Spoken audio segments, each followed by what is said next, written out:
We have people still signing on, but I appreciate your punctuality. Though many of you who are already logged in, we have a pretty big crowd today. And out of respect for your time, we want to get started right away. As we begin this seminar on board meetings, I did want to take a moment, if I could, and find out who we have in the audience today. I've just put a poll on the screen. I'm curious to find out who you all are. So if you could just take a moment, let me know what my audience is, and that might also affect some of the ways that we present the topics on board meetings today. We have a pretty big split as you are logging in between managers and association members. So far, we don't see any business partners. We'll give it a few more seconds. Almost exactly 50-50 split.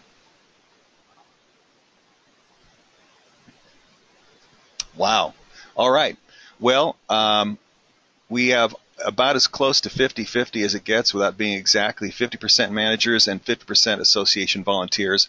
We have no business partners, and if there are competing law firms logged in today monitoring the seminar trying to learn something from me, they are not admitting it in this poll. All right. So let me get out of that. All right. Thank you for that. Well, let's launch into the material, shall we? One of the first things I want to remind you, if this is your first RHO webinar, please make sure that if you have questions during the presentation, use the question function. Do not use the chat function. After our presentation of exactly 45 minutes is concluded, I will have 15 minutes allocated to answer as many questions as I possibly can.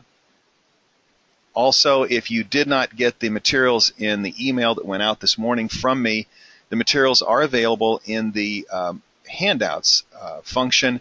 If you press the plus sign there, it will open up and you can download any of the handouts that we have for you today. Okay. I also added to the handouts my boring biography. If you don't know who I am, instead of wasting your time right now, you can pull that down as well. All right. Is it a dream to have board meetings that are 90 minutes long, where people show up prepared, everyone is organized, people treat each other with dignity and respect, even though they strongly disagree about some things?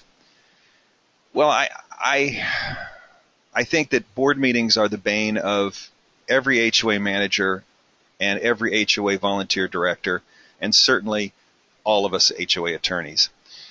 Board meetings are where huge amounts of time are spent. It's where the action happens. And unfortunately, the prevailing practice of board meetings is really not as high as it should be.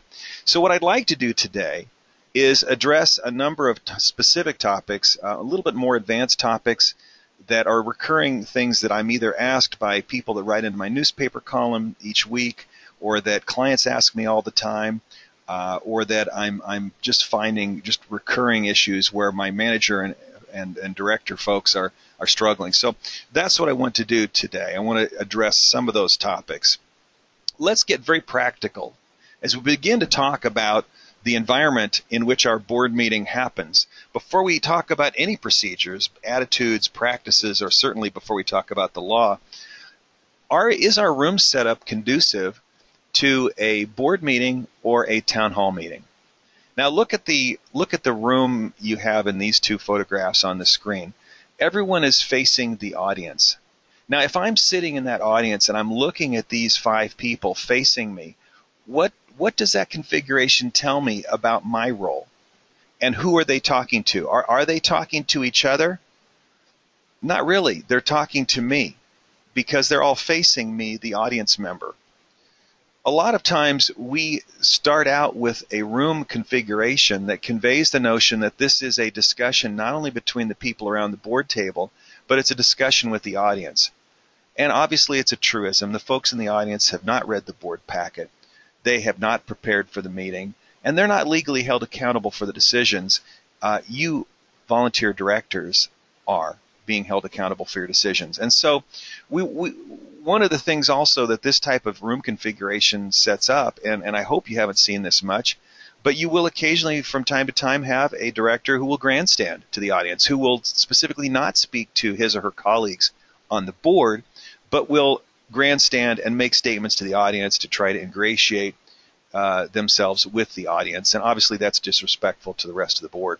So this really is a setup that if you can avoid it, I really strongly suggest that you do avoid it, because you're conveying a message you don't mean to convey. The perfect configuration that I'd like to see we'll look at in just a moment. But here's another problem that I see a lot of times with our board meetings. How many of us wind up struggling to put our notes and our agenda packets on our laps as we're sitting around in somebody's sofa and love seat in their living room? And how hard is it to have a business-like meeting when we really are set up more for a coffee klatch? Now, I realize, particularly with smaller associations, you probably don't have a clubhouse, certainly don't have a specific boardroom set up, and you may have to have your board meetings in somebody's living room where the chairs are moved around, and you have some rows of fold-up chairs for the audience to sit in. But I just really would suggest that, again, set up an atmosphere of seating, set up an atmosphere of an audience setup where it conveys the notion that we may be homeowners and neighbors working together, but we are here to do business, and we're setting up as business-like an environment as we can. And that will really help move you towards the feel that we're here to do business, we're here to talk to each other. Now, I know not all of you have rooms where you can accomplish this type of a setting as I've got on the screen for you now. But this is what I would love to see in a perfect world, where the 5 directors are in a semicircle or the letter C, upside down U, pick however you'd like to describe it. But people can look at each other on the board. They're talking to each other. The open end of the semicircle is facing the audience, so the audience can see and hopefully hear what's being said. But it's very clear these people are deliberating with each other. They're not deliberating with the audience. The more you can do to set up your room in this kind of a format, the more you're going to convey the notion of a business-like environment, and at the same time convey the notion to the audience that you are absolutely welcome to observe. But that is your role, with one exception, is to observe. And we'll talk about that. One exception right now. And that exception, of course, is open forum. Now, open forum is often referred to as a First Amendment, a free speech right. Bluntly, it really isn't a free speech issue. Open forum is something that's not provided by the Constitution of the United States. Open forum is provided by something that we all know and love called the Davis-Sterling Common Interest Development Act. We have something called the Open Meeting Act that starts at Civil Code Section 4900. That is where we have the right to speak. So I don't mean to be disrespectful, certainly, of our Bill of Rights, but this is a private entity. It's a private organization at which only members can attend, and the First Amendment is not specifically in play. So I hope you don't hate me already, but I have to tell you the truth, not necessarily what sounds good. So as we talk about open forum, I think that there are some very specific techniques where we can either enhance the community or detract from the community, or actually make things worse. First of all, open forum. This open forum needs to be either this, where we have 2 switches. One half of the room is on and the other half of the room is off. That's what we want to see. Or is your open forum more like this, where it's a jumble of communications, people talking over each other, interrupting each other, both from the board and from the audience? Obviously, that's not what we want to see, is a jumble. We want to see an organized presentation where everybody feels like their time has been respected, they have been heard, they have had the same fair opportunity everybody else had to speak, even if they aren't as loud and forceful in their vocal projection as other people, even if they aren't as tall or as booming a voice, that they have just the same respect and time as everybody else. So that's really key. So we want a situation where open forum is like the left part of the screen, where part of the room is on and part of the room is off. And of course, which part of the room is on during open forum? The audience. Which part of the room is off during open forum? The board. The board is there to listen. It's the one time that the switch or the valve, whatever you want to call it, reverses. Most of the meeting, the audience is there to listen, except for this one time. This is the time that they get to speak, And the board has to listen. The board should listen.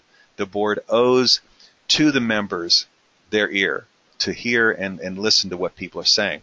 So how do we deal with open forum, and how can we make it a much more positive aspect of our community? I am very well aware, ladies and gentlemen, that many boards and managers and even lawyers look at open forum as a necessary evil. It's something to endure. It is not just something to endure. It is a very valuable and useful tool to enhance the neighborliness and the cooperation in your community. So let's talk about some ways that we can enhance open forum as a positive part of our board meetings and as a positive part of our community. First, when do we have open forum? Now, the law doesn't tell us when in the course of the board meeting or membership meeting, and remember, they're required in both membership meetings, such as annual meetings, and board meetings. Open forum is supposed to be in all association meetings. When do we put it? A lot of folks argue that open forum should be at the end of the agenda when everything else is finished. I really have a problem with this. The law doesn't say you can't put it at the beginning of the agenda or the end of the agenda. But my problem with this is, if you put it at the end of the agenda, what's really going on here? Well, bluntly, people that put it at the end of the agenda are saying, well, open forum is, it's a time that it's irritating and it consumes a lot of time, and people just go on and on and on. And so we put it at the end of the meeting so we've got the business out of the way, and then we can sit there and just endure open forum. Well, that tells me that we've got the wrong understanding and certainly the wrong attitude about open forum and what it's supposed to accomplish. I really would suggest, ladies and gentlemen, that whether you're a board member who has a say in the agenda or whether you're the manager who is making recommendations, I really think open forum should be at the beginning of the meeting. Why is that? Well, a number of reasons. First of all, not everyone is required to attend the whole meeting. They're there just to tell you that there's a street light out around the corner from them. Or they're to tell you that there's been a recurring problem with misuse of an association common area. They're there to let you know something. Why force them to sit through the whole meeting just so that they can convey one piece of information to you? The second thing is, what about the respect factor? What are you telling the homeowners when you put them dead last after everything else is done? You're telling them that their input really isn't that high a priority for your association. I really would suggest, and I may lose some friends right here early on in this webinar, but I really suggest open forum be at the beginning, not at the end of your agenda. Also, before you start open forum, what if you explain what open forum is about? I love to sit in board meetings where the chair says before open forum starts, tells the audience, ladies and gentlemen, any member of the association has the opportunity now to speak to the board and relay information, ask questions, raise concerns, and you have 3 minutes. And we will not interrupt. We will not be answering your questions because this is your time. So please, the time is yours. Please use it well. And at the end of open forum, that is when the board will answer what questions it is able to answer, and then we'll resume the rest of the agenda. And at that point, then the audience will listen and the board will begin talking again. It'd be great to give that explanations because not everybody who attends your board meeting is a regular. And also you're laying down the ground rules and reminding people how much time they have. Now, the next thing, of course, is the board needs to be committed to making open forum important, to making open forum valuable. And that means you're going to listen. You're not going to defend yourself. You're going to take notes. You're not going to respond or interject or defend yourself. It's your time to sit there and listen. It's their 3 minutes. They can use it however they want. That is so critical, ladies and gentlemen. If you're going to ask the audience to be quiet and listen to you, then you darn well better be willing to be quiet and listen to them. That's only fair, isn't it? So don't respond, don't interject, don't answer questions during their time. Wait until open forum is completely done.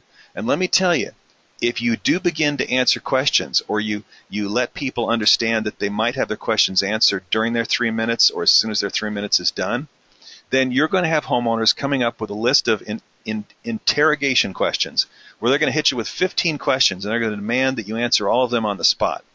And now all of a sudden you're getting beaten up. That's not fair. Listen to the questions. Don't answer them. Don't interject. And when open forum is completely done, that's the time for the board to speak and to answer questions or to refer things to a committee or to staff or to a future agenda.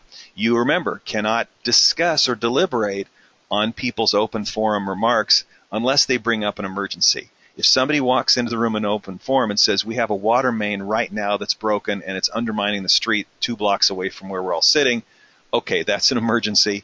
We're going to talk about that right on the spot. If you have 20 people or 30 people, or this happened to me this week, we had over 100 people, of which the majority wanted to speak in open forum. Can the board adjust the time limits to give everybody a fair opportunity to speak? Absolutely. I suggest it be on a board motion. If you have a full room and you ask for a show of hands at the beginning of that meeting and you see 30, 40, 50 people all want to speak, then I suggest the chair ask for a motion from the board to shorten the time limit from 3 minutes to 2 minutes and explain to the folks in the audience that this is to make sure everybody has a full and fair opportunity to speak, so that not just the first few people get all the time and then everybody's all exhausted by the time we get to the end of the people that wish to speak. It's absolutely okay. The Davis-Sterling Act does not tell us how long open forum has to be. It just says we have to have open forum and we can have a reasonable time limit.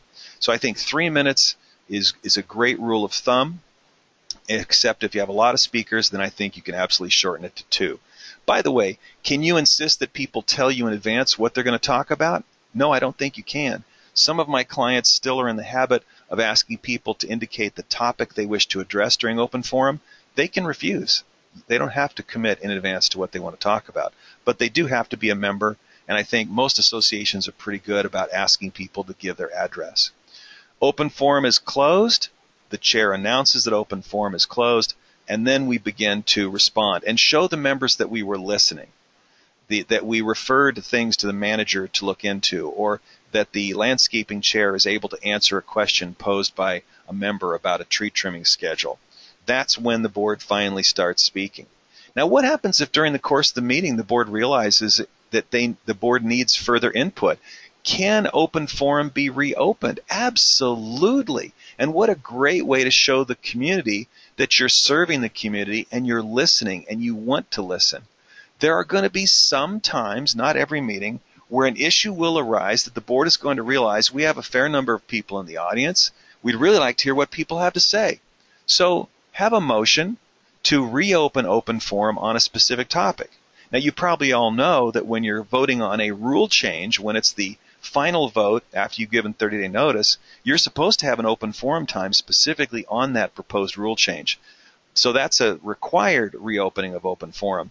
But if there's something else going on where you want to know, hey, we're thinking about reviewing the pool hours. How many people would be upset if we close the pool at 8 o'clock instead of 9 p.m.?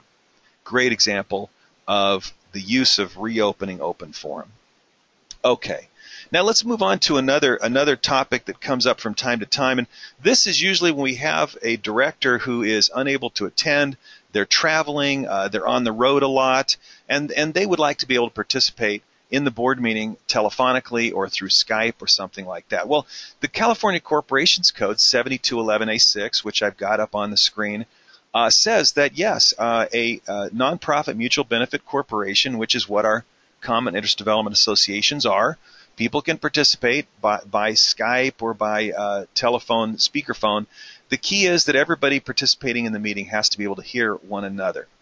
All right? So the Davis-Sterling Act also specifically contemplates this. Civil Code Section 4090B, one of the 2 definitions of a board meeting is a teleconference. Sorry about that. Where we have a quorum all connected at the same time through audio or video. And again, we have to have everybody that's entitled to attend that meeting, in other words, the non-director homeowners, they have to be able to hear as well. So whatever we do in terms of setting up that teleconference or the Skype conference, the person speaking has to be able to hear the people who are participating electronically and vice versa. So that may mean that you don't have the right equipment as well, because I got to tell you, Sometimes I have folks setting a cell phone on the table, and that really doesn't work well for the audience, and oftentimes the person on the phone really can't hear what's going on. So if you're going to have these telephone conference participation, you are not required, but make sure that everybody can truly hear. And by the way, you could have a meeting where everybody participates by conference call. Now that's a little tricky, because how do you keep the people on the conference call other than the board from talking and interjecting? But you could have open forum, you could have the entire meeting by conference call. Notice, though, that you do have to have one physical location that is open. Anyway, Civil Code 4925 on your screen also contemplates electronic or telephonic participation. If you're going to have electronic or telephone conferencing, check your equipment. Again, please don't use a cell phone. Spend a few $100 on a speakerphone that you can put on the tabletop so that everybody can hear each other. Is off-site conferencing of an otherwise absent director, is that mandatory? No, it's not. The law says you can do it. You as a board may decide for reasons of you don't have the right equipment, maybe the signal in your particular meeting room doesn't work very well. I know sometimes I have one client that their boardroom is actually in a basement level of their building, and the cell phone reception is pretty much non-existent. Instead of making the decision on an ad hoc basis, though, decide in advance. What is your board's policy about participating by teleconference? If you are going to allow it, then be set up for it, have the right equipment, and so people know in advance that even if they're on the road, they can call into the board meeting and deliberate in decisions that way. But again, you don't have to. That's a decision that the manager and the board are going to make together from time to time. Now, this email thing, I'm pretty sure that it's a passing fad. I'm sure that in a year now, we're all going to get tired with email and go back to sending postal letters or delivering messages by hand or maybe passenger pigeon or, oh wait, they're extinct. Maybe by smoke signals, I don't know. But until email goes away and leaves our normal business lives, board members still want to use email to deliberate. And this is a very common violation of the Open Meeting Act. Civil Code 4910A specifically says, A and B, says that business has to be taken on in the board meeting. And that even though the Corporations Code has a section that does allow electronic meetings, boards are not allowed to deliberate in electronic mail. And the only exception to that, which we'll talk about in just a moment, are electronic decisions where we have an emergency. Civil Code 4910B2 allows email to discuss true emergencies, something that cannot wait 4 days for a special notice, a specially noticed board meeting, if all the directors on the board have in writing consented to emergency decisions by email. And those consents are supposed to be filed with the minutes of the board, and then the board can make decisions by email. But that's the only circumstance. Now, does this mean that board members cannot send email to each other or that managers cannot send emails to the board? Absolutely not. But here's how it works. Look at the first email where somebody is simply conveying information. That is absolutely okay. We say to board member Jerry, could you find out if Acme would be interested in making a proposal for our association? And Jerry sends an email to the board and manager, dear board, yes, Acme is interested. That's fine. You're conveying information. Here's where it becomes a problem, though. It's when the board member responds and says, hey, I think Acme is a great choice. I think that's somebody who we should think about. That response is the deliberation. So it's going to really take discipline from the board and from the manager to remind your colleagues on the board that, oh, okay, wait a minute, we can't talk about that now. Let's hold it. Thank you for the information, Jerry.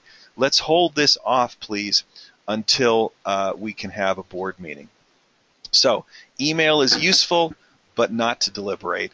And remember, email is evidence. You don't want to have documents created where the board is discussing things outside of the board meeting and repeatedly violating the Open Meeting Act. Not only does that violate the law, but it also destroys the trust the association has in the board when they learn, and they eventually will, that the board is making a lot of its decisions before they ever get into the board meeting, which means the board meetings are more of a show than a real meeting, which insults the neighbors. We don't want to do that. Disagreement. Some ideas really aren't that great, and maybe it's okay that we question those decisions. If only these three young men had questioned their decision on that fateful night that now lives in infamy in the internet. Disagreement is fine. Unanimity is overrated. Here's the reasons why. First of all, unanimity is unnecessary because legally speaking, a 3-2 vote is every bit as binding as a 5-0 vote. Unanimity puts way too much pressure on dissenters because if I'm dissenting and the association is trying for a unanimous vote, then I'm basically being a roadblock to the association being able to move forward, and that puts all kinds of pressure on me. That's really hard. It also causes decisions to be delayed because people are trying so hard for unanimity. We can't move forward until everybody agrees, so we're going to have to postpone this for yet another month. And that's really unfair to the association, to the neighbors. It also extends the discussion, and it almost always will lead to frustration because everybody says, well, we can't get Jerry to agree. I guess we're going to have to put this over until next month. And now we're going to try to see if we can get Jerry to bend.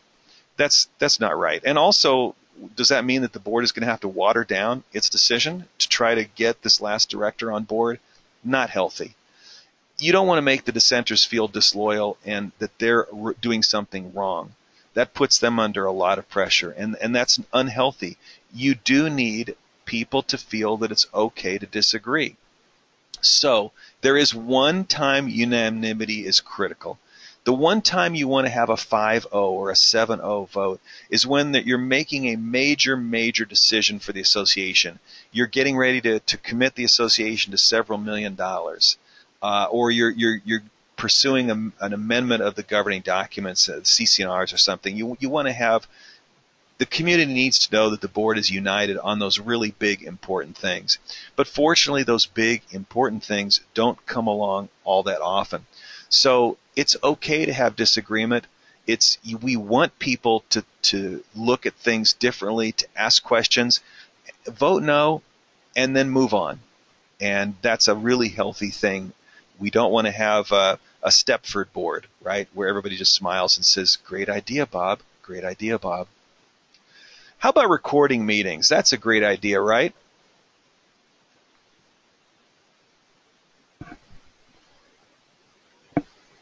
Well, the Penal Code has something to say about recording meetings secretly or conversations secretly. First, keep in mind that association meetings are only open to members, so they are not public meetings. They are private meetings.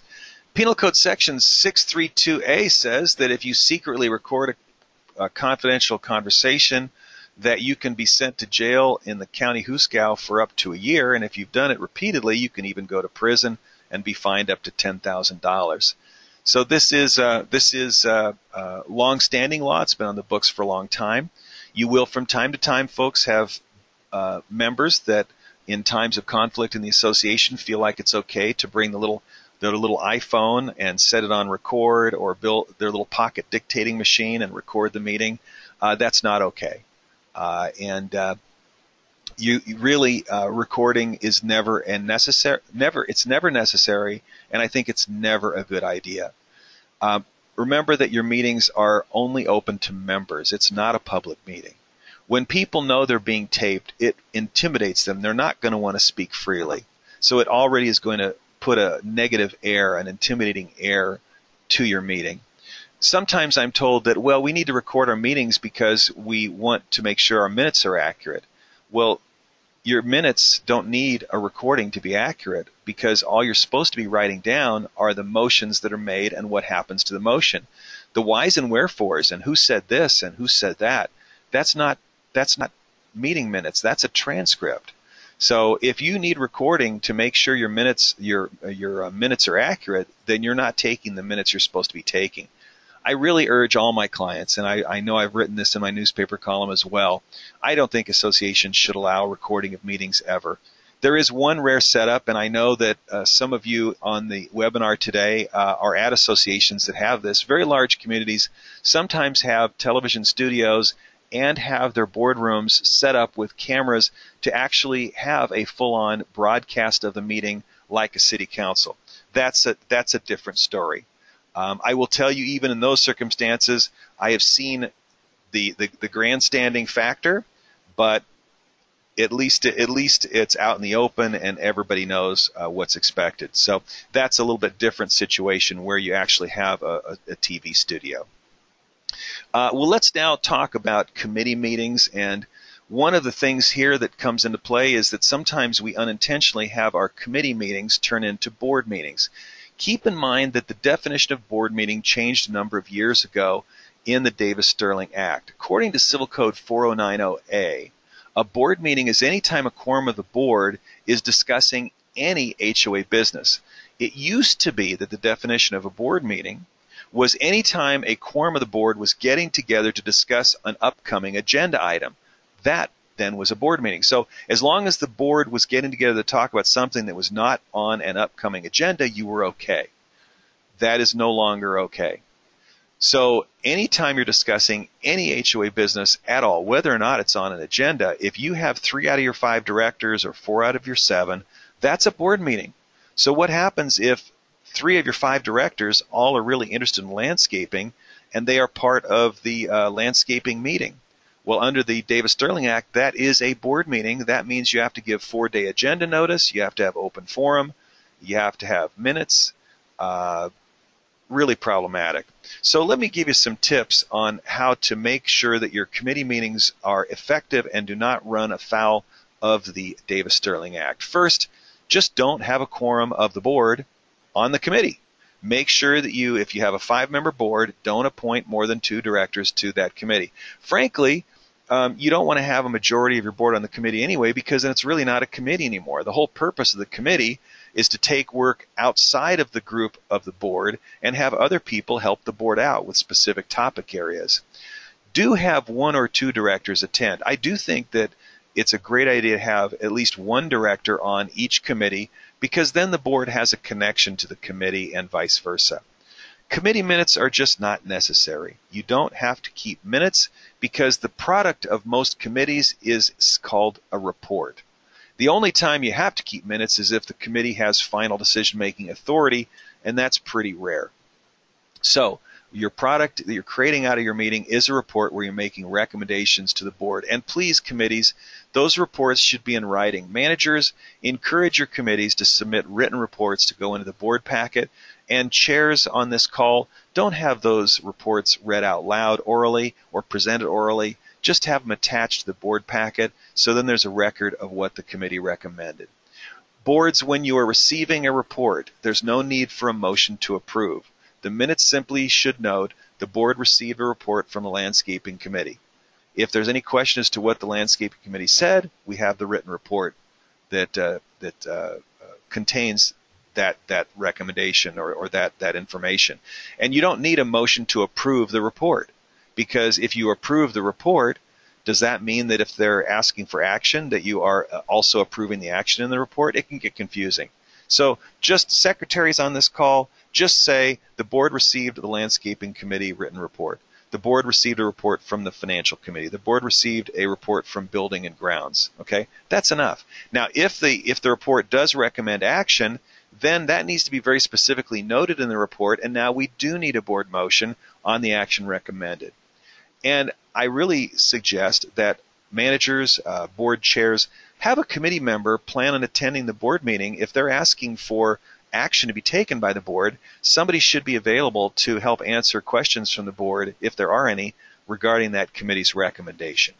And boards, really rely on your committees. If you're going to give the committee some responsibility, make sure that you use that input and that you rely on them. Unless there's a really good reason to reject the recommendation of a committee, you really ought to be following their recommendation. Otherwise, maybe you have the wrong people on the committee, or you really don't want a committee. And lastly, please don't do committee work in the board meeting. The board meeting is the time to make decisions, not to break apart the landscaping proposal and talk about where the bushes should go. That's committee work. Let the committee do their work. Now, managers, about half of you on this call are managers, and some of you are not being used by your clients to your full abilities and your full potential, and that's really discouraging. Board members, managers are trained to inform and advise you. Make use of the training. Make use of their experience. Your manager on 95% of your decisions in every board meeting is going to be your business judgment rule due diligence on those decisions. You don't need to have a lawyer tell you whether or not you should approve a given patio alteration. That recommendation is typically going to come from your manager. Whether you should pay a bill or not pay a bill, that's why the manager is there. Your manager is there to provide that due diligence that the business judgment rule expects of you. So ask for manager input, their advice, their recommendation on motions. Your managers are also the ones that are credentialed. They're going to be ready to recommend and alert you when you need more special advice that's beyond the expertise of the manager. Manager's report should be part of every board meeting. It's a great way to let the community and the board know what their manager is doing for them, what the manager has accomplished, and also when managers have spending authority, that's really a great place to inform the board of what expenditures the manager made within the authority previously given to them by the board of directors. Remember, you're paying for the manager to gather information and to evaluate that information and then bring you some recommendations so you can make good decisions. Again, make the use of what you're paying them to do. And if you do the manager's job for them, you may have reasons, well, I'm really into this topic, or I don't think the manager's quick enough on the spot, or I don't think we're getting good enough service. When you interfere and do the manager's job and not let them do their job and be your manager and your advisor, you're going to burn them out. And you're going to discourage the manager, and you're going to burn yourself out too, because you're going to be working far harder. Remember, board members, how much are you getting paid to do this? Exactly, nothing. So why are you doing the manager's job? You're paying them to do a job. Let them do the job. Expect them to do the job. Come to the board meeting ready to make good decisions, and you're going to be a lot less tired.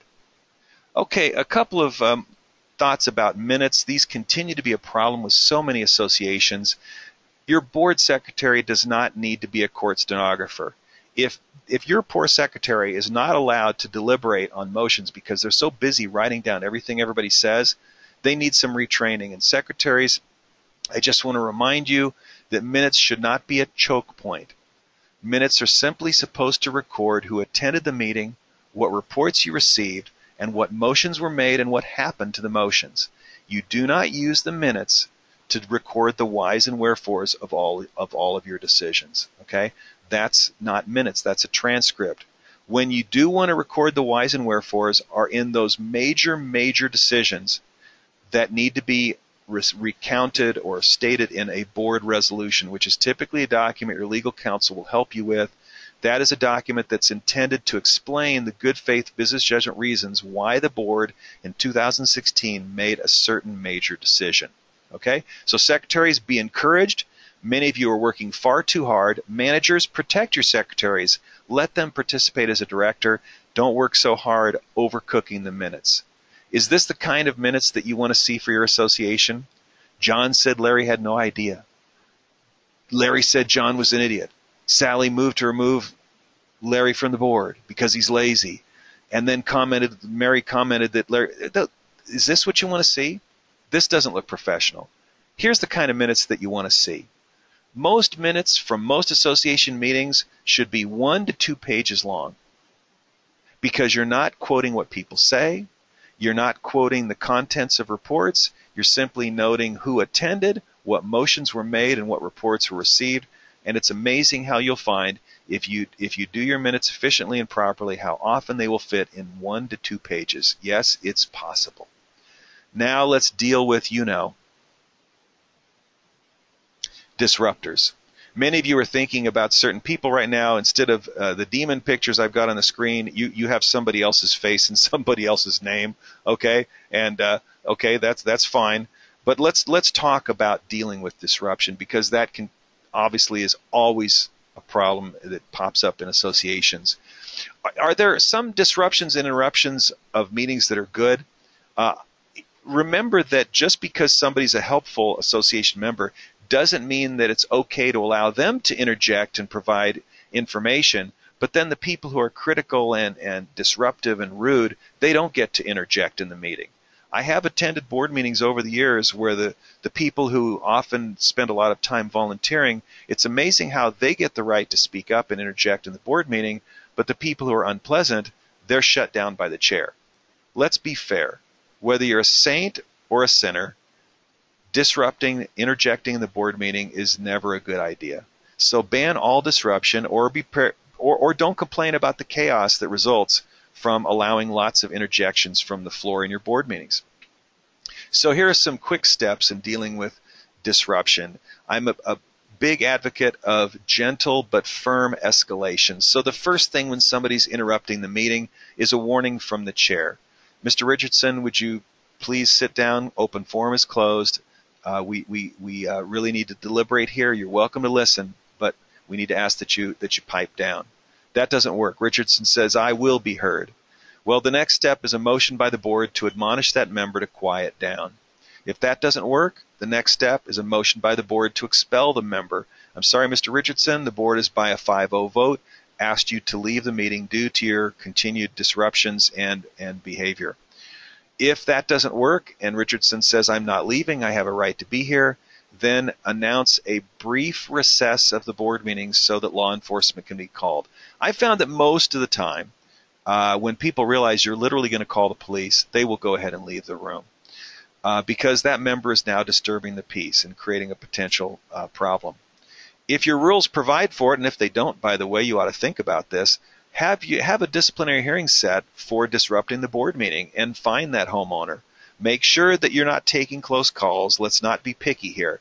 But if somebody is really disrupted the board meeting and cost everybody 30 minutes before the meeting could return to order, then maybe that's a time to hold a disciplinary hearing and fine them if your rules provide for it. If they don't, think about changing your rules. Please, managers, chairs, do not adjourn your meeting just because somebody's disrupting it. When you do that, that means they win.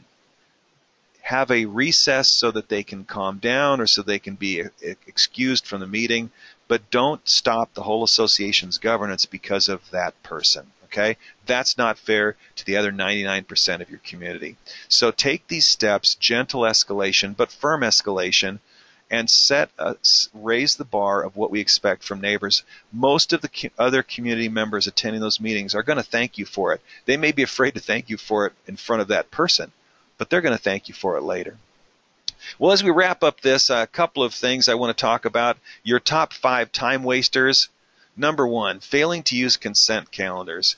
It's amazing to me how many managers are not making sufficient use of consent calendars. There are so many non-controversial items on your agenda, they just don't all need to be discussed. Use a consent calendar. Over-discussion. When it's clear, chairs, that there's a consensus or that we can see where the board is going on this, let's move it along. Let's call for the question. A lot of meetings go way too long because the discussions are just too much. Everybody's in agreement that this particular painting contractor needs to be terminated. Okay, we don't need to go on and on about how terrible they are. Let's call for the question. Straying off agenda topic. This is huge. Chairs, this is where you kind of have to be firm, not mean, but firm. Keep people on topic. That wastes a lot of time. And by the way, the Open Meeting Act requires that you stay on your agenda. Also, watch out for when you're doing the manager's work or you're doing committee work in your board meeting. Sometimes you're not quite ready to make a decision, and so it's okay to put it off if you find you're actually sitting here getting out the chalkboard and drawing things up in the meeting. And lastly, another big time waster is allowing, and sometimes associations even encourage, member participation in the meeting deliberations. That's just a bad idea. Again, it's a board meeting. The directors are being held legally accountable. They are the ones that are getting the board packets. They're the ones that are committed by and elected by the homeowners to serve in those positions. The people kibitzing in the audience, they have their opinions. That's great. But they're not the ones being held responsible for those decisions. The 60 to 90 minute board meeting is not just a fiction. It is the one thing on this screen that actually can exist, and you can make it happen. One last topic as we wrap it up, being right at 15 after the hour. Really consider having meeting rules. Meeting rules can be such a positive influence in your community. Meeting rules can help tell the attendees about when the board meets, who can attend, who can't attend, how we handle open forum, what is closed session, what happens in there, the requirement of posted agendas, of course, what conduct is expected. How do we handle disciplinary hearings? How many minutes do you have if you're called before the board to talk? When can you get draft minutes? And a board code of conduct and confidentiality promise, those are all things that can and should be in meeting rules. And of course, they would be adopted with a 30-day agenda notice, 30-day notice to all the community, just like any rule change. A great technique to really raise the bar in your board meetings and the conduct of your directors as well. So I hope that these topics have been helpful in maybe helping you directors and managers with some tools to raise the bar in your board meetings, make them more efficient, make them more powerful, make them more positive, because at the end of the day, that's what it's all about, right? It's having positive meetings, meetings where our community owners feel affirmed and happy to be there and happy about participating in their community. I'm going to open the floor now to questions, but for those of you that may not stay during the question time, I do want to thank you for listening. We had a great crowd today, and looks like we have a bunch of questions I'll be responding to in a moment. Our next webinar will be on March 23rd. That's a Wednesday, 11:30 a.m. I checked to make sure, once again, it doesn't conflict with any of the CAI chapters in California, at least in Southern California, so hopefully you'll be able to attend that. As usual, it'll be 45 minutes with 15 minutes after. Well, let's if I can open up the questions panel. We've got just a ton of questions here, so let me handle as many as I can. I do see one person said they had trouble downloading a handout. We can certainly email any of those to you. If you send me an email, I'll be happy to send those to you. Also, this will be available as a recorded session in about two calendar days from today. It will be on the rhopc.com website. Question from Stephanie: is there a practical way to allow non-directors, in other words, members in the association, to call in to meetings, and are we allowed to mute them except for open forum? And yeah, that's certainly possible. If the board would like to allow people to call in and listen in on a conference type service, and then you mute them except for the open forum time, that's absolutely a very creative way to try to encourage homeowners to observe board meetings. Can we restrict open forums, she asks, only to those who attend in person? Well, that's interesting. If you're allowing people to attend the meeting electronically, it would seem to me that they would have the right that goes with the attendance, in other words, open forum. So I think the answer would be yes. Let's see. Raymond asked the question, to show due diligence, I include the items considered in the minutes. Is this a good practice? Well, I'm not saying it's a bad practice, Raymond, but that's going to make your minutes longer than they need to be. Most of the time, again, your due diligence is your board packet. Your manager hopefully is providing you a board packet several days ahead of the meeting, which has all the backup documentation on everything from architectural applications to assessment liens to proposed contracts for approval, to expenditures for approval. So as long as you have that board packet, that is the evidence that the board had business judgment rule input from the manager. And of course, if it's something more significant like a $500,000 construction project, well, now we're probably going to need more than something just from the manager. We're going to need an opinion from some kind of a consultant, most likely. So again, I don't think that's probably necessary, actually. Karen asks a great question. What is a consent calendar? I guess maybe I was trying to cover so much ground, Karen, I just went too fast today, and I'm sorry for that. But a consent calendar is when you take all of the non-controversial items on the agenda and you group them all together and you list them, item A, B, C, D, and so on, and you put them on a special part at the beginning of the agenda, and the chair says, all right, well, I'm now going to note the consent calendar, and you list the items on the consent calendar so the people in the audience know what's there. So you read out each item, and then you say, all right, is there any item that anyone wishes to remove from the consent calendar? If you're going to remove something from the consent calendar, then you can ask a question about it or have deliberations. If it stays in the consent calendar, there's one omnibus motion, no discussion, that approves all the items of the consent calendar. The idea is we get rid of all those really easy stuff and we save time for the stuff we have to talk about. Vanessa, I hope that answers your question too about the consent calendar. Let's see. How does the board enforce a fine? Joyce asks. Well, first of all, fines are imposed in a closed session disciplinary hearing.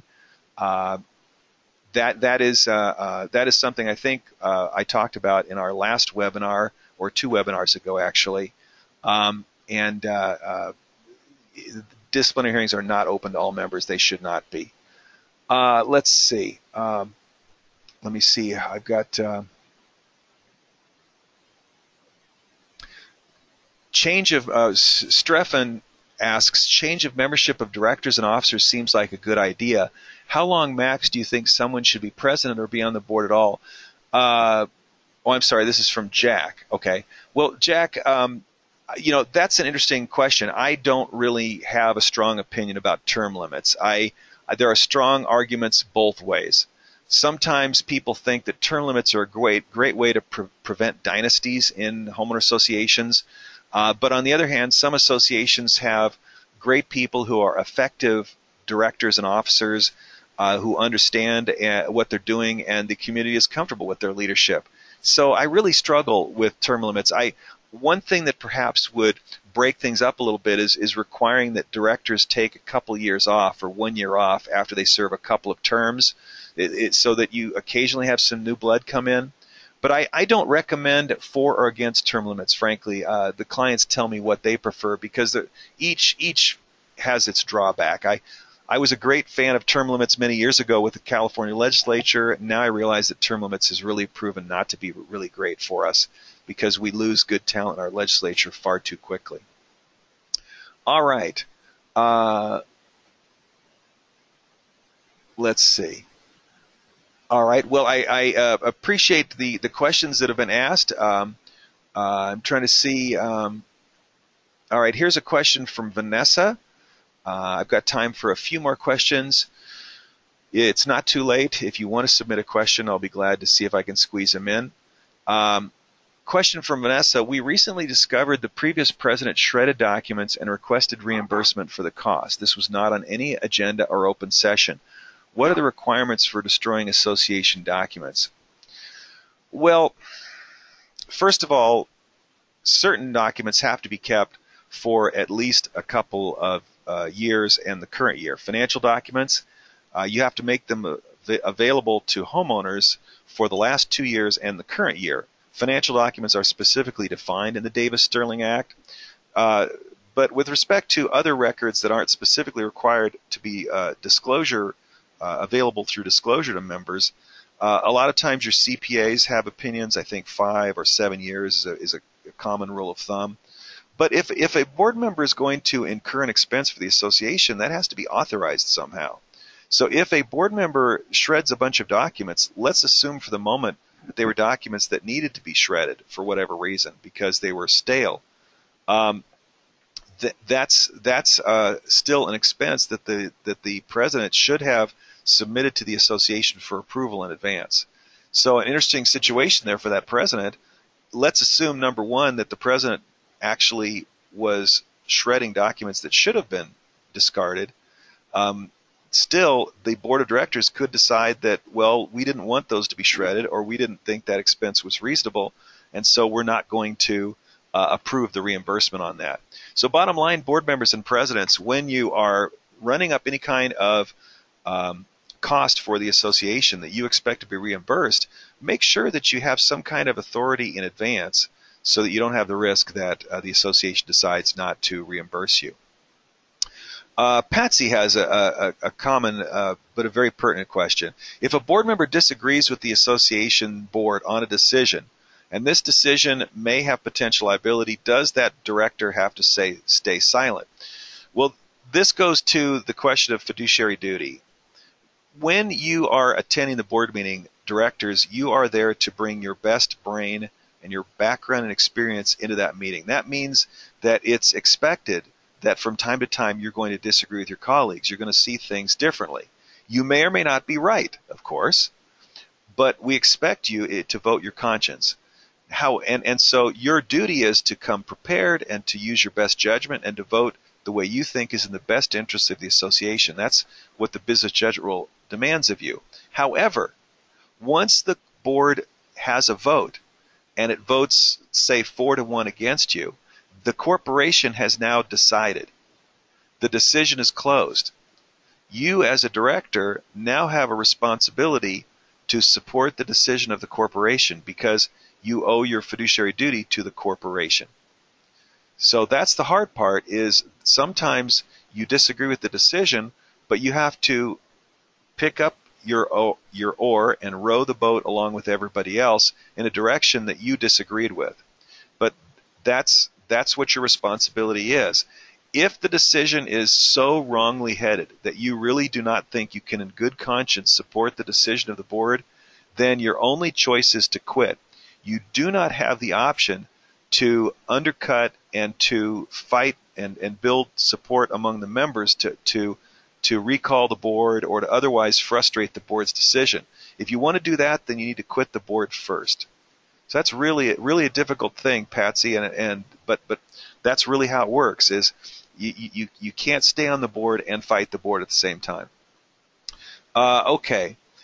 Question from Vanessa: can a committee member be considered personnel such that their appointment is properly in executive session? The answer is absolutely not. Personnel, Vanessa, are people who get paychecks from the association. If they're not getting a paycheck from the association, they're not an employee, they're not personnel. So committee members, board members, vendors, the hiring of a plumber, that's not personnel. The hiring of a management company, that's not personnel. So certainly the contractual negotiations with that vendor, that need to be in closed session. The formation of the contract where you're deciding what you're going to offer that vendor. But no, committee members, directors, inspectors of election, those are not personnel. Those have to be handled in open session. And I realize that sometimes can be awkward, but that's what the Open Meeting Act, and frankly, I think that's what our neighbors in the community expect from us. Maurice asks, should a director have professional insurance in case a resident sues the board? Yes, I think that no matter how large or small, your associations all should have officers and directors insurance. That's readily available for most of you from your insurance brokerage source, and that's really important for you volunteer directors because if I remember correctly, 100 or less homes, $500,000 is all you need, and then the directors are protected.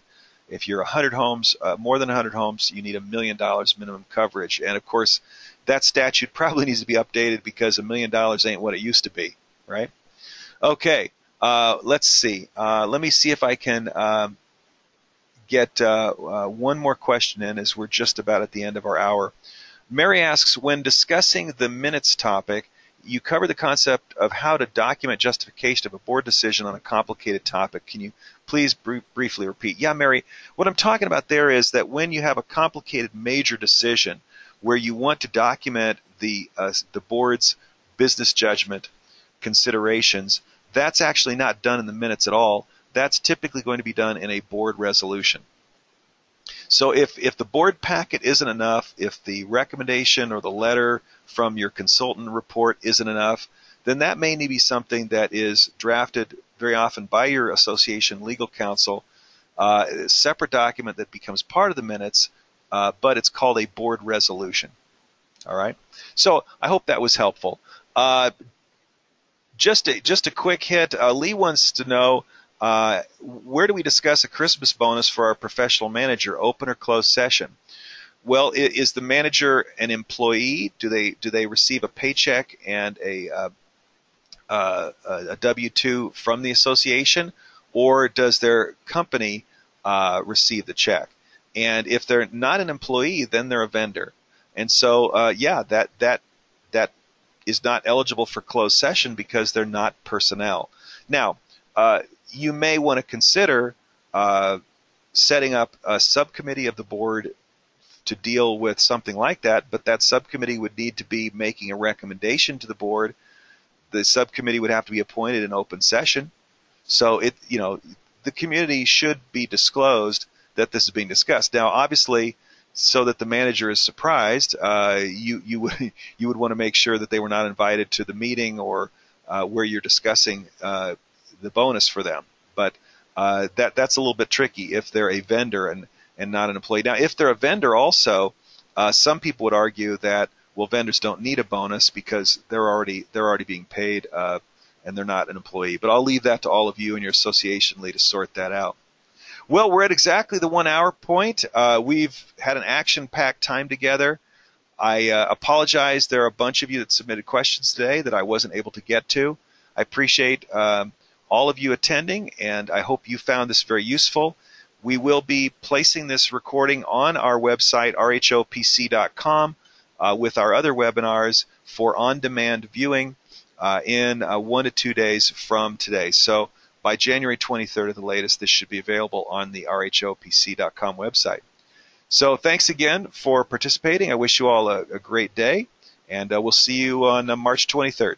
Thanks all. Bye now.